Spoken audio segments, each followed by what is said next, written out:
ये कहानी एक बहुत बड़े बिजनेसमैन लड़के की है जिसका नाम मिनक्यू होता है। उसे एक बहुत ही खतरनाक बीमारी थी। उसे इंसानों से एलर्जी होती है। जब भी वो किसी इंसान को हाथ लगाता या छूता, उसके जिस्म पर दाने होने लगते, लाल रंग की जिल्द हो जाती, यहाँ तक कि सांस लेने में भी दिक्कत होती थी। मिनक्यू अपनी इस बीमारी से बहुत तंग था। वो आम इंसान की तरह जिंदगी गुजारना चाहता था। उसे भी अपनी जिंदगी में कोई दोस्त चाहिए थी, उसे शादी करनी थी, मगर अपनी इस बीमारी की वजह से वो हमेशा अकेला रहता। यही वजह थी कि उसने अपने आप को 10 साल से घर में कैद किया हुआ था। मिनक्यू अपना इलाज अपने घर पर ही करवाता था। एक दिन उसका डॉक्टर घर पर आता है और मिनक्यू से कहता है कि वो अपनी इस बीमारी के साथ रहना अब सीख ले, क्योंकि उसकी इस बीमारी का कोई इलाज नहीं था। साथ ही वो उसे हाथ पर बांधने के लिए एक घड़ी देता है जिसमें अलग अलग तरह के रंग थे जो इसकी एलर्जी की हालत को बताएंगे। नीले रंग में एलर्जी नॉर्मल, पीले रंग में हल्का सा अटैक होगा, ऑरेंज में मिनक्यू की वेन्स नसें काम करना बंद कर देंगी और जैसे ही लाल रंग होगा वो कुछ ही देर में मर जाएगा। एक दिन एक साइंटिस्ट मिनक्यू से राब्ता करता है जिसका नाम होंग था। वो बताता है कि उसने अपनी टीम के साथ मिलकर एक रोबोट तैयार किया है जो कि बिल्कुल एक इंसान की तरह काम करेगी। मिनक्यू अगर उसे हाथ भी लगाएगा उसे एलर्जी का अटैक नहीं होगा। साइंटिस्ट होंग उसे इस रोबोट की कीमत $100 बिलियन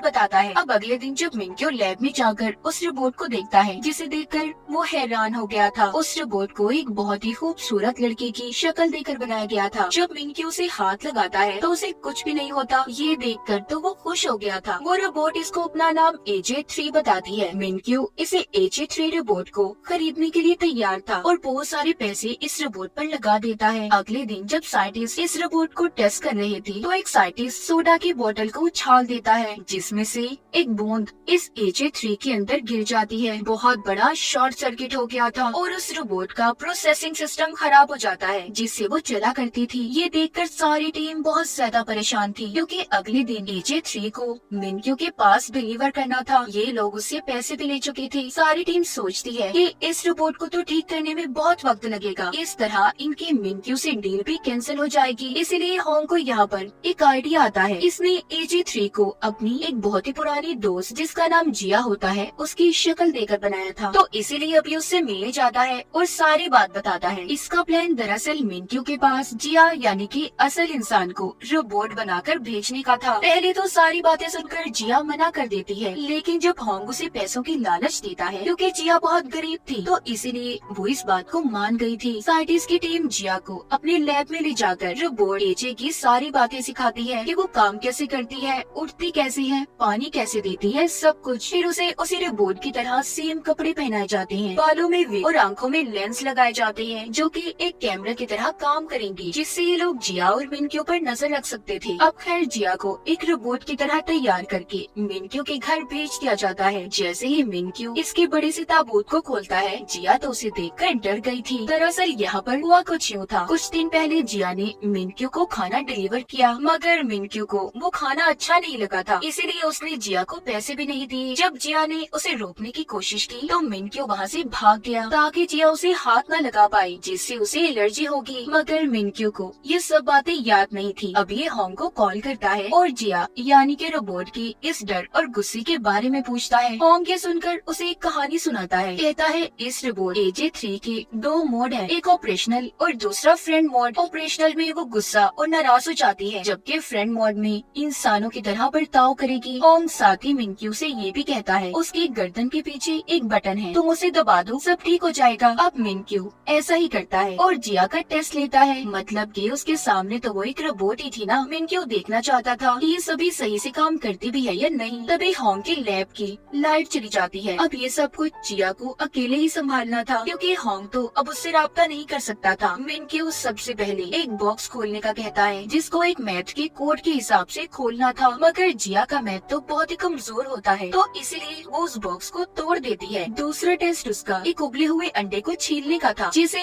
उसको 10 सेकंड में पूरा करना था। जिया अब क्योंकि रेस्टोरेंट में काम करती थी इसीलिए इस टेस्ट को वो बड़े ही आराम से पास कर लेती है। मिनक्यू उसकी इस बातों से बहुत खुश हो गया था और उसे अपने साथ रखने का सोच लेता है। जब उधर लैब की लाइट आती है होंग उसकी टीम जिया के लेंस से जुड़ जाते हैं। वो देखते हैं कि जिया मिनक्यू पर चिल्ला रही थी क्योंकि वो तो उसकी बैटरी चेक करने के लिए उसकी कमर पर हाथ रखता है। इसीलिए अब मिनक्यू होंग को कॉल करके कहता है तुम मुझे धोखा दे रहे हो, इस रोबोट की तो बैटरी ही खराब है। वो ये सुनकर कहता है देखिए ऐसा कुछ नहीं है और जब भी तुम्हें लगे कि इस रोबोट में कोई प्रॉब्लम है तो तुम इसे मेरे पास ले आना, मैं ठीक कर दूंगा। अगर तुमने उसे हाथ लगाया तो शॉर्ट सर्किट भी हो सकता है। अब इसके बाद मिनक्यू जब अपने किचन में पानी पीने जाता है तो एकदम से उसका सांस बंद हो गया था। जिया भागकर उसके पास आती है और उसकी कमर थपथपाती है, जिससे वो कुछ ही देर में ठीक हो गया था। वो उससे पूछता है कि तुमने मेरी ऑर्डर हुक्म के बगैर ये काम कैसे किया। वो बताती है मेरे अंदर बहुत से फंक्शंस हैं जिनकी मदद से मैं खुद भी काम कर सकती हूँ। यहाँ पर मिनक्यू जिया को जब पहली बार हाथ लगाता है तो हैरानी की बात ये थी उसे कुछ भी नहीं होता, कोई एलर्जी नहीं। हालांकि जिया असल में तो आम इंसान ही थी ना, बस उसकी नजरों में एक रोबोट होने का नाटक कर रही थी। रात को होंग जिया को बैटरी ठीक करने के बहाने लैब में ले आता है, जहाँ पर वो उसे कहता है कि तुम जानती भी हो तुम हम सबको फंसाने वाली थी। अगर मिनक्यू सच्चाई जान जाता तो क्या होता। इस बात पर जिया को गुस्सा आता है। वो समझती है कि उसने अपना काम सही से नहीं किया, इसीलिए वो लैब से चली जाती है। जिसके बाद होंग और उसकी टीम को ये बात पता चलती है कि AJ3 रोबोट को ठीक करने के लिए अफ्रीका में भेज दिया गया है, जहाँ पर उसे 2 हफ्ते और लग सकते हैं। उसी वक्त होंग को मिनक्यू की कॉल आती है जो कहता है कि मुझे तुम्हारा बनाया हुआ रोबोट AJ3 बहुत पसंद आया, मैं इसे 1 महीने के लिए लेना चाहता हूँ। होंग को कुछ समझ नहीं आती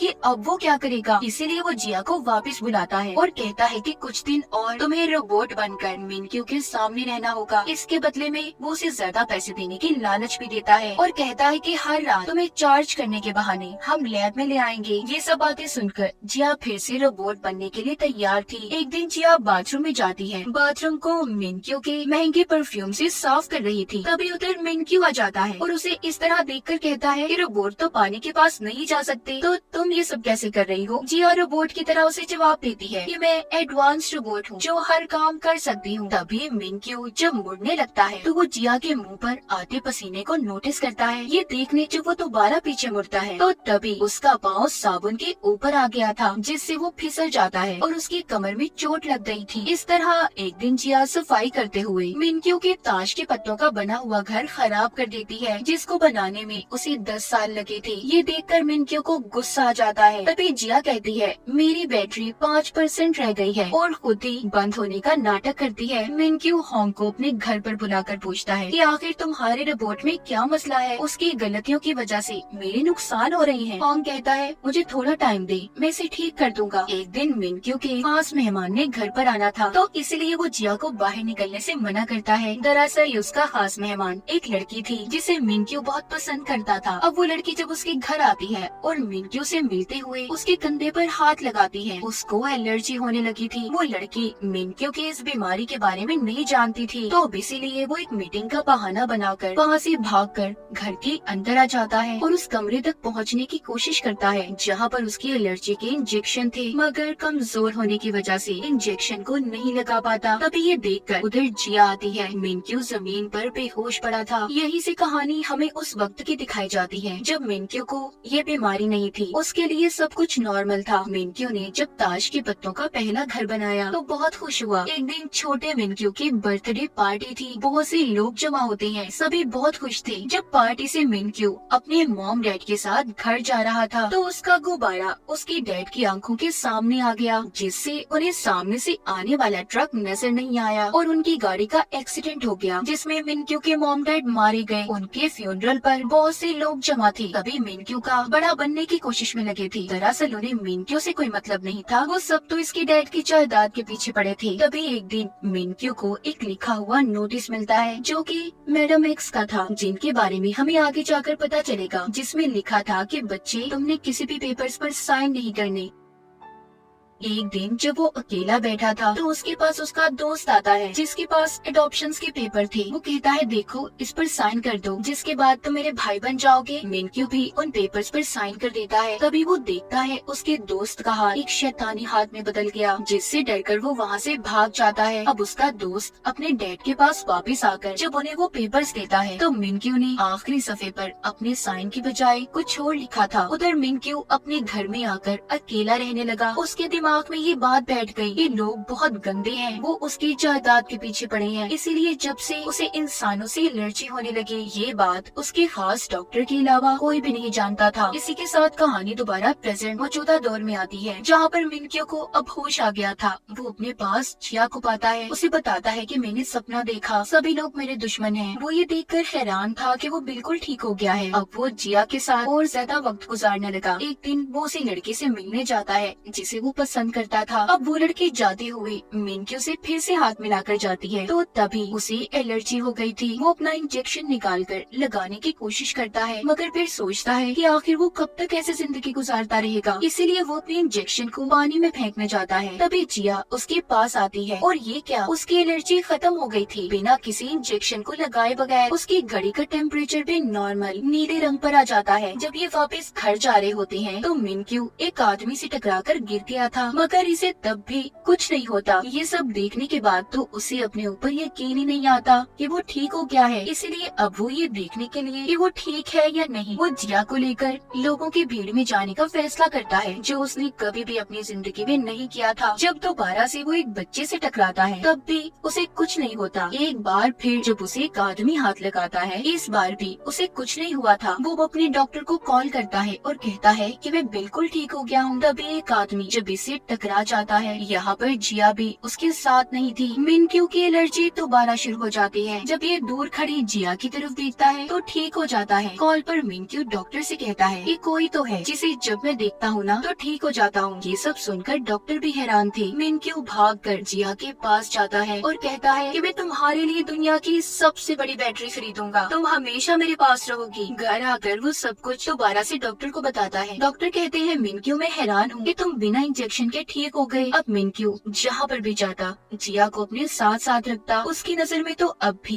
वो सिर्फ एक रोबोट थी। उधर लैब में दिखाया जाता है असल AG3 रोबोट ठीक हो गई है, मगर उसे ठीक से काम करने में कुछ वक्त अभी और लगने वाला था। जब जिया को ये बात पता चलती है कि AG3 रोबोट ठीक हो गई है तो उदास हो जाती है, क्योंकि अब इसे भी मिनक्यू के साथ रहने की आदत हो गई थी। एक दिन मिनक्यू जिया को होटल में लेकर जाता है, जहाँ पर वो लड़की अपने डैड के साथ आई हुई थी जिसे मिनक्यू पसंद करता था। वो जिया को ले जाकर एक अलग टेबल पर बिठा देता है। ये बात जिया को बहुत बुरी लगती है। जब मिनक्यू वापस आता है तो वो उसे ठीक से बात नहीं करती। अब मिनक्यू भी जान गया था कि वो तभी महफूज है जब AG3 रोबोट यानी कि जिया उसके साथ होगी। एक दिन जब वो गैस स्टेशन पर रुकता है तो क्रेडिट कार्ड लेते हुए उसका हाथ वहाँ के वर्कर के हाथ से लग जाता है। थोड़ा आगे जाने पर जब वो इस बात को नोटिस करता है कि उसे किसी ने हाथ लगाया तब भी उसे कुछ नहीं हुआ। ये सारी बातें जब वो अपने डॉक्टर को बताता है तो वो कहते हैं देखो अब तुम ठीक हो गए हो, तो उस रिपोर्ट को भेज दो ना जिसे तुमने अपने घर में रखा है। मतलब जिया की बात हो रही थी यहाँ पर, मगर दिल दिल में तो मिनक्यू को जिया से प्यार हो गया था। अब वो होंग के पास जाता है और उसे अपने दिल की बात बताता है। ये बात सुनकर वो कहता है कि तुम एक रोबोट की बात कर रहे हो जिसे पहले से डिजाइन किया गया था। मिनक्यू कहता है फिर मैं क्या करूँ, मैं पागल हो रहा हूँ, कैसे भुलाऊं मैं उसकी यादों को। वो कहता है एक रास्ता है, मैं उस रोबोट की सारी यादों को डिलीट कर दूंगा जिससे वो सब कुछ भूल जाएगी और तुम भी कहीं और चले जाना। अब आखिरी बार जिया को AG3 रोबोट बनाकर मिनक्यू के पास भेजा जाता है। दोनों एक दूसरे को देखते हैं। बाहर बहुत ज्यादा बर्फबारी हो रही थी। आखिरी बार ये दोनों बाहर घूमने जाते हैं, फिर वापस से घर आ गए थे। मिनक्यू जिया का शुक्रिया करता है कि उसने उसे ठीक कर दिया। फिर वो अपने गले से अपनी मॉम का दिया हुआ लॉकेट उतार कर पहना देता है। फिर उसके गले लगकर रीसेट का बटन दबाकर बहुत रोता है। उधर AG3 रोबोट को भी ये बात पता चल गई थी कि मिनक्यू का फोल्डर डिलीट हो गया है। दोनों रात को एक दूसरे को याद करके बहुत रोते हैं। जिया इतना रोती है कि बीमार हो गई थी। अगली सुबह दोनों अपनी जिंदगी की नई शुरुआत करते हैं। जिया अपनी नानी के घर जाने के लिए तैयार थी।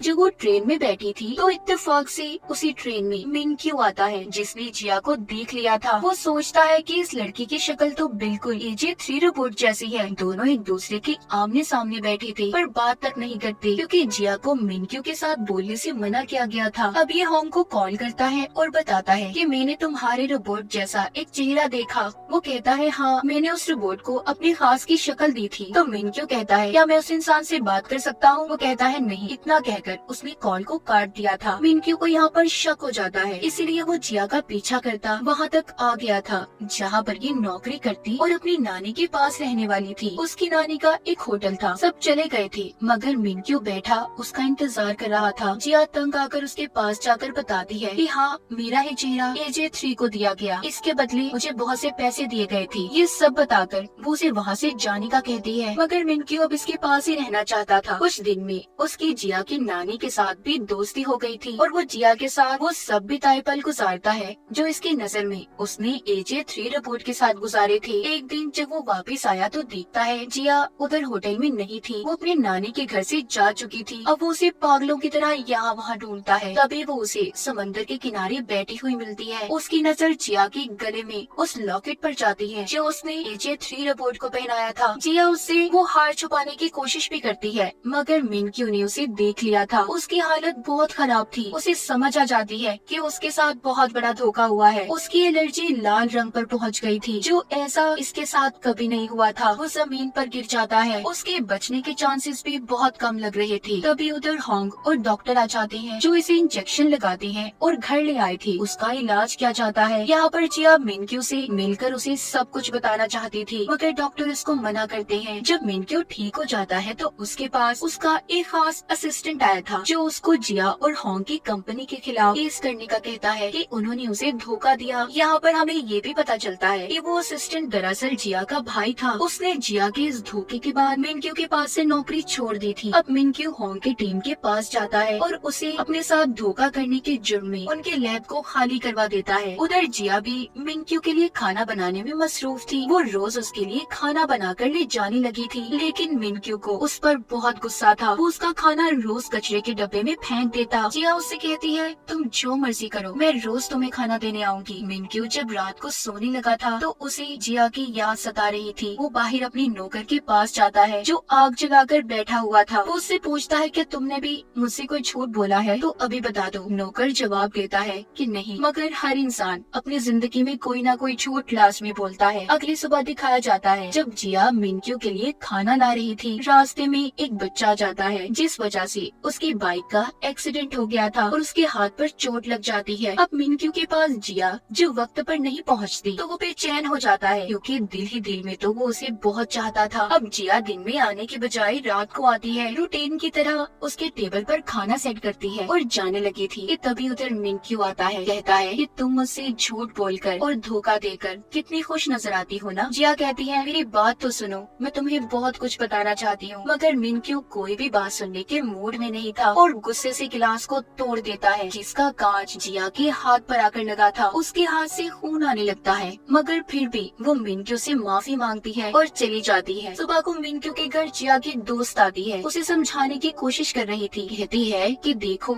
अपनी जिद छोड़ दो, नहीं तो अपनी यादों में ही कैद होकर अकेले रह जाओगे। जिया होंग की टीम के साथ ऑस्ट्रेलिया जाने वाली है, उसे रोक लो। मिनक्यू जिया के दोस्त के सामने तो नॉर्मल होने का नाटक करता है मगर मन ही मन में वो परेशान हो रहा था। सुबह होते ही जब वो उस जगह पर जाता है जहाँ पर जिया रुकी हुई थी तो वहाँ पर वो होंग की टीम के लोगों को देखता है मगर वो अपनी गाड़ी लेकर वहाँ से चला गया था और वापस अपने घर आ जाता है जहाँ पर आकर वो टीवी में खबर सुनता है। उसे पता चलता है कि आज 70 सितारे आसमान पर टूटे नजर आएंगे। जब वो अपनी छतरी बदलने जाता है तो उसे जिया की छतरी मिलती है जिसे देखकर वो दोबारा से अपनी और जिया की प्यार भरी यादों में गुम हो जाता है। उधर AJ3 रोबोट भी सही से काम करने लग गई थी। मिनक्यू ने भी अब जिया से मिलने का फैसला कर लिया था क्योंकि वो जान चुका था कि वो उसके बगैर नहीं रह सकता। वो एक चट्टान पर जिया से मिलने जाता है जहाँ पर जिया उसे बताती है मैंने रोबोट बनने का नाटक किया, तुम एक रोबोट के साथ नहीं बल्कि एक इंसान के साथ अपना वक्त गुजार रहे थे। तभी मिनक्यू को AJ3 यानी कि जिया के साथ बिताए हुए पल याद आते हैं। वो कहता है और सच सच बताओ जिया, तुमने मेरे से और कितने झूठ बोले हैं। मैं कितना पागल बेवकूफ इंसान था ना कि असल इंसान और रोबोट में फर्क ही नहीं कर सका। जिया कहती है नहीं, मैंने तुमसे इसके अलावा कोई और झूठ नहीं बोला। तुम्हारे साथ तो वक्त गुजारना मुझे अच्छा लगता था। इस बात पर वो उसे अपने पास बैठने का बोलता है और कहता है अब जो भी बात तुम्हारे दिल में है ना सब बता दो मुझे। वो कहती है मैंने तुम्हारे साथ जितने भी पल बिताए मुझे सब याद है। मैं तुम्हें कभी खोना नहीं चाहती थी और मैंने कई बार बार कोशिश की कि तुम्हें सच बता दूं, सिर्फ इस वजह से रुक गई कि कहीं तुम्हारी एलर्जी दोबारा से ना हो जाए, क्योंकि ये सब कुछ तभी खत्म हुआ जब तुमने पुरानी यादों को अपने दिमाग से निकाल दिया। ये सुनकर मिनक्यू जिया को अपने पास करता है, मगर फिर उसे याद आ जाता है कि उसे तो एलर्जी है। वो जिया से कहता है, हमारा साथ यही तक था, तुम अपने रास्ते और अब मैं अपने रास्ते। मैं दूर चला जाऊंगा सबसे, जहाँ पर इंसान मेरे करीब न आए, और पहले की तरह जिंदगी गुजारने लगूंगा। ये सुनकर जिया उसे रोक लेती है और बहुत रोती है, कहती है, प्लीज नहीं जाओ, मैंने तुमसे बहुत प्यार किया है, तुम ही वो इंसान हो जिसका मुझे मेरी जिंदगी में इंतजार था। ये सुनकर मिनक्यू जिया को गले लगा लेता है। आसमान पर बहुत से तारे टूटते हुए नजर आते हैं। सुबह दोनों लंबी ड्राइव पर जाते हैं। जब कैफे से मिनक्यू कॉफी लेता है तो देखता है उसकी घड़ी में फिर से एलर्जी का साइन शुरू होने लगा है। लेकिन जब मिनक्यू जिया को गाड़ी में सोता हुआ देखता है, उसकी एलर्जी नॉर्मल हो जाती है। फिर वो उसे घर छोड़कर जल्दी मिलने का कहता है, जिसके बाद घर आकर वो अपने डॉक्टर को कॉल करता है। डॉक्टर मिनक्यू से कहते हैं, तुम्हारी बीमारी का कोई भी मुकम्मल इलाज नहीं है, ये बीमारी कभी भी आ सकती है और कभी भी जा सकती है। अगले सीन में दिखाया जाता है एक अमीर आदमी जिसका नाम मार्टिन होता है, AJ3 रोबोट को होंग से खरीदने आता है, जो अब ठीक हो गई थी। वो कहता है, इस रोबोट को मैं एक खतरनाक हथियार के तौर पर इस्तेमाल करूंगा। वो उसे होंग की टीम से ले जाता है। ये रोबोट दरअसल होंग की टीम को मार्टिन नहीं बनाने का बोला था। अब जब मिनक्यू आता है और AJ3 के बारे में पूछता है तो होंग उसे बताता है कि उसे तो मार्टिन ले जा चुका है, जो कि खतरनाक मुजरिम है। उधर मार्टिन AJ3 को एक बड़े से ताबूत में ले जाने के लिए तैयार था। जब वो उस ताबूत को खोलता है तो उसमें रोबोट नहीं थी। दूसरी तरफ वो AJ रोबोट को हम शहर में घूमता हुआ देखते हैं, जिसके पास ना ही कोई यादें थी और ना ही उसे अपने बारे में कुछ पता था। अब मिनक्यू भी अपने घर वापस आ गया था, जहाँ पर उसे छोटा सा क्यूट रोबोट हाय करता है। वो देखता है उसके किचन में जिया और होंग की टीम मिलकर खाना बना रही है। जिया उसे अपने जाने का बताती है, जो सुनकर मिनक्यू उदास हो गया था और बहाने लगाने लगता है। कहता है कि आज मौसम बहुत खराब है, उन्हें यहीं पर रुक जाना चाहिए। उधर बाहर हम AJ3 रोबोट को देखते हैं, जो अपने अंदर सेव वीडियोस को देख रही थी। एक मार्टिन की वीडियो जिसमें वो कहता है कि वो उसे एक खतरनाक हथियार के तौर पर इस्तेमाल करेगा, जबकि दूसरी वीडियो वो होंग की टीम की देखती है, जिसमें सब कहते हैं, तुम एक फ्रेंडली रोबोट हो, इंसानों के दोस्त बनोगी। अब यहाँ पर AJ3 मार्टिन के वीडियो को अपने अंदर से डिलीट करके होंग की टीम की वीडियो को रख लेती है, यानी कि उसने अपने दिमाग में इंसानों से दोस्ती बिठा ली थी। अगले सीन में हम मिनक्यू को मैडम एक्स से मिलते हुए देखते हैं। ये वही लेडी थी जिन्होंने बचपन में मिनक्यू को नोट लिखा था कि किसी पेपर पर साइन मत करना। ये हर वक्त उसकी मदद किया करती थी। अब ये से बताती है, मार्टिन एक बहुत ही खतरनाक आदमी है, अगर हमने उसे पकड़वा दिया तो बहुत से लोगों का भला हो सकता है। उसके खिलाफ सबूत एक आदमी के पास है। जिसके बाद मिनक्यू उस आदमी से मिलने जाता है और इसे सबूत देने का कहता है, पर वो आदमी थोड़ा डर रहा था। लेकिन मिनक्यू कहता है, देखिए आपकी हिफाजत हमारी पुलिस टीम करेगी, आपको डरने की कोई जरूरत नहीं। इसीलिए वो आदमी अब मिनक्यू को मार्टिन के खिलाफ सबूत देने के लिए तैयार था। मिनक्यू ने वो सबूत पुलिस को पहुंचवा दिए थे। जिया भी मिनक्यू को ऐसी जगह पर ले जाती है जहाँ पर AJ3 को खरीदने की बहुत बड़ी डील चल रही थी। लेकिन वहाँ जाकर मिनक्यू को पता चलता है कि AJ3 रोबोट तो गुम हो गई है। उधर मार्टिन भी इस चीज से परेशान था कि AJ3 के अंदर उसकी सारी बातें रिकॉर्ड थी। उसे डर था कि इस बारे में अगर पुलिस को पता चल गया कि वो कहीं का नहीं रहेगा और पकड़ा जाएगा। इधर सड़कों पर घूमती हम AJ3 रोबोट को देखते हैं, जिसको अपने बारे में कुछ भी नहीं पता था। वो जाकर एक भिखारी के पास बैठ जाती है और उससे अपना एड्रेस पता पूछती है। उधर हर कोई इसे ढूंढ रहा था। जिया और मिनक्यू सड़कों पर उसे तलाश कर रहे थे, जबकि होंग की टीम CCTV कैमरास को चेक कर रही थी। लेकिन जल्दी मार्टिन के आदमियों को AJ3 रोबोट की लोकेशन का पता चल जाता है। अब उसके सामने दो अजनबी लोग आकर वैन को रोककर कहते हैं कि हम तुम्हारे रिश्तेदार हैं। वो AJ3 रोबोट उनकी वैन में बैठ गई थी कि तभी पुलिस उतर आ जाती है। उन्होंने मार्टिन और उसके लोगों को गिरफ्तार कर लिया था। AJ3 को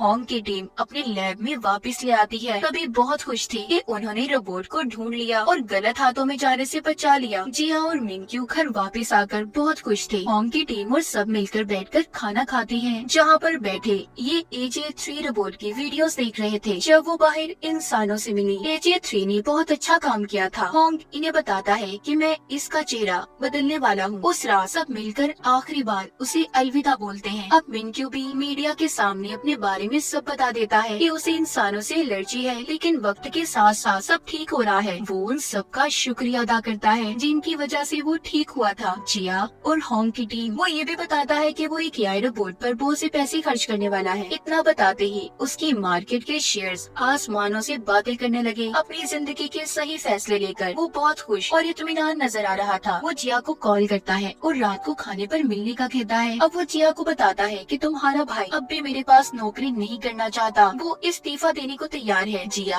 अब अपने भाई से मिलती है और उसकी बीवी के सामने बात करती है, जिस पर उसकी बीवी उसे नौकरी छोड़ने से मना करती है। अगली सुबह जिया का भाई मिंक्यू के पास जाकर माफी मांगता है और अपना इस्तीफा भी उसने वापस ले लिया था। इसके बाद कहानी कुछ वक्त बाद की दिखाई जाती है और अब एक नया एआई रोबोट लॉन्च करने वाला था। उधर जिया का भाई भी मिंक्यू की कंपनी का बहुत बड़ा मैनेजर बन जाता है। हम जिया को देखते हैं जो अपनी कंपनी के लैंप्स कस्टमर्स को दिखा रही थी। कुछ देर के बाद उसने मिंक्यू से मिलने जाना था, जहाँ पर होंग की टीम और उसके भाई की फैमिली पहले ही मौजूद थी। वो उसके घर आ जाती है। उसके घर के बाहर एक गाड़ी रुकती है, जिसमें से एक फौजी उतरकर बाहर आता है। वो कोई और नहीं बल्कि मिंक्यू था, जो अब एक सोल्जर बन चुका था। जिया उसके पास आने लगती है, तभी फिसल गई थी। मिंक्यू उसे संभालता है और उसे बहुत ही गौर से देख रहा था। मतलब ये सब अपनी जिंदगी में बहुत आगे बढ़ गए थे। मिंक्यू की बीमारी भी बिल्कुल ठीक हो गई थी। इसी खूबसूरत लम्हे के बाद दोनों को मिंक्यू के घर की तरफ जाता हुआ दिखाया जाता है, जहाँ पर सभी इनका इंतजार कर रहे थे। और इसी के साथ ये सीरीज यहीं पर खत्म हो जाती है।